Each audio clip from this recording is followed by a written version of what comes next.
Hi everybody, I'm Dr. K, creator of LiftHardPlayHard.com, and today I want to talk to you about another point that's necessary to understand when you're exercising to the point of exhaustion.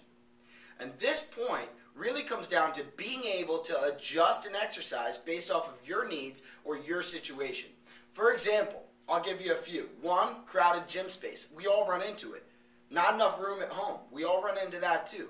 Maybe you can't do sumo walks backwards and forwards across an entire room. Maybe you would have to wait on a particular machine if you were going to use that, or a particular area of the gym if you didn't use a little bit of a creative mindset to mix things up. You see, it does take a little bit of creativity to be able to adjust and customize an exercise program to be able to allow you to reach maximum intensity, which we know is necessary for you to get the results you're looking for. So, that said, how can you adjust an exercise? Well, for one, if it causes joint pain, avoid the part of the range of movement that causes the pain. Let me say that one more time. If it causes joint pain, avoid the part of the movement that causes pain. If it's the entire movement or it happens right in the beginning, you're either going to avoid the beginning portion of the movement. If I was doing a front delt raise and it hurt right here at the bottom, I would only do the delt raise from here to here, training in the pain-free motion first. Now, if I can do that successfully, I'm going to go ahead and keep doing that. If I can't, and my right arm doesn't work for me at all, now I'm doing just left. I'm going to exercise around my injury.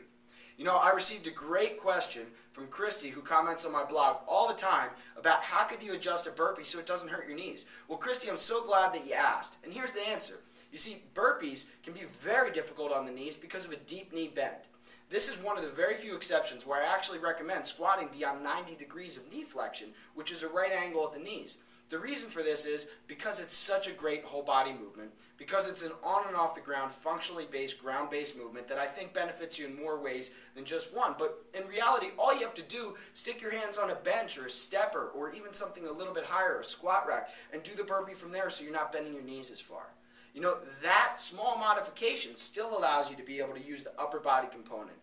It repositions you in a new joint angle so that when your knees feel better, you adjust and you get a greater result. You still get the leg component, you still get the abdominal support, you still get the full body motion, the thrust, the volatile explosive component of the burpee. You're missing out on very, very little, so you don't get quite as deep of a knee bend, but you do get all the benefit. Now, when it comes to a crowded gym space, how would I modify like a walking sumo walk or walking lunges? I'd either do them in place, I'd move back and forth 2 or 3 steps, I'd modify and I'd just do squats, okay? One way or another, get the exercise done. Don't allow any excuses to come in there. And when you're trying to exercise to the point of exhaustion for those optimal results that all of you are looking for in Lift Hard, Play Hard, in Personal Video Bootcamp, in Ab Strength Guide, in all of these different programs, when it comes down to really exercising to the point of exhaustion, you may need to use a little bit of creativity. And hey, if you're already a client of mine, you know I'm going to be there to give you those suggestions. So just write in or write some comments on my blog and I'll be happy to take care of you. Again, I'm Dr. K, creator of LiftHardPlayHard.com, and I hope you have a great day.